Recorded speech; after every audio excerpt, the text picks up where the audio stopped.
This is the royal story. Welcome to my channel.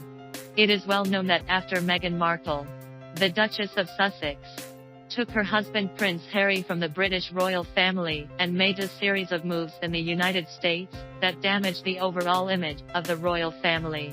Many Britons were upset with the woman, including the famous royal chef Richard Corrigan. Contrary to what most people think, a royal chef is not someone who cooks for the Queen and the royal family in the palace. It is more of an honor to be hired by the Queen and the royal family to cook in the palace.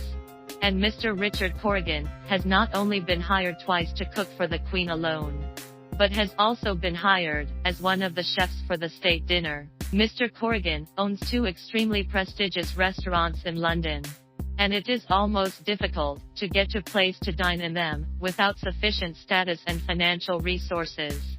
But it is free for the Queen and the royals. Interestingly, when the Daily Mail's royal editor Richard Eden interviewed Mr. Corrigan, the two talked about Harry and Meghan, the Duke of Sussex, who had moved to the United States, and Mr. Eden was curious if the couple was included in the free people category. Mr. Corrigan replied, "Oh, I cook for Her Majesty for free. And of course I'll cook for anyone. But some people will have to pay for her food." The famous Irish chef said he would not refuse to let Meghan into his restaurant, but she would definitely not get the same treatment as the Queen and the royals, saying, "I would definitely let her into the restaurant. But when we greet the Queen, we will roll out the red carpet for her early. Will Meghan get the same treatment? I don't think so."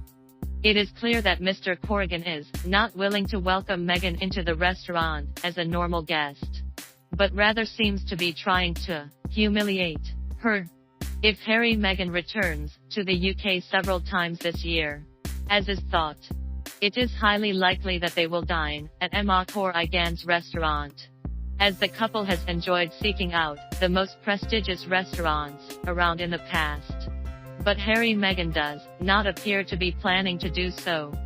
In a statement released this week, Prince Harry said he and Meghan would not return to the UK for his grandfather, Prince Philip's Thanksgiving memorial on March 29.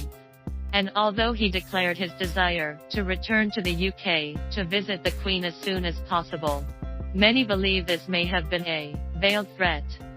At the beginning of this year, Prince Harry asked the UK to provide privileged protection for him and his family during their return to the royal family, but was refused.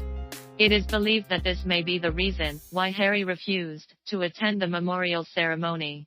And according to the PRN's overly egotistical way of thinking, he may be hinting to the Queen and the relevant authorities to grant his request as soon as possible. Otherwise he cannot do so even if he wants to return to the UK as soon as possible. From our point of view, this way of threat is completely self-defeating, because nowadays no one wants to see Harry and Meghan return to the UK to continue to bring negative impact on the British royal family. But for the Queen, it means that she still cannot see her great-grandson Archie and great-granddaughter Lilibet. For an already 96 years old for an elderly woman who is 96 years old, this is certainly torturous for her. Thanks for subscribing to the channel. I'll keep sharing more great content.